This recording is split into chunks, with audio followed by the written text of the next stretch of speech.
આજનો ટોપિક છે કે બિઝનેસ પાર્ટ 3 બજારની જરૂરિયાત। આજે બિઝનેસ એ નથી કે જે તમને ગમતી હોય એવી વસ્તુ તમે બનાવો, પણ બિઝનેસ એ છે કે જે બજારની માંગ હોય ને તમે લોકો બનાવો। ઘણીવાર એવું હોય છે કે અમુક વસ્તુ કે અમુક પ્રોડક્ટ આપને બહુ જ ગમતી હોય, પરંતુ એ પ્રોડક્ટની માર્કેટમાં ડિમાન્ડ જ ના હોય, તો આ ટાઈપનો જે બિઝનેસ છે એ માર્કેટમાં લાંબો સમય સુધી ટકી શકતો નથી।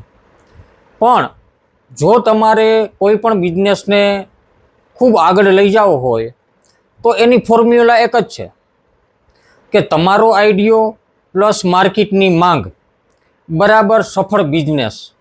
તો કોઈ પણ સફળ બિઝનેસ બનાવવા માટે માર્કેટની જરૂરિયાત સમજો ને એનું સોલ્યુશન લાવો, એ સફળ બિઝનેસ।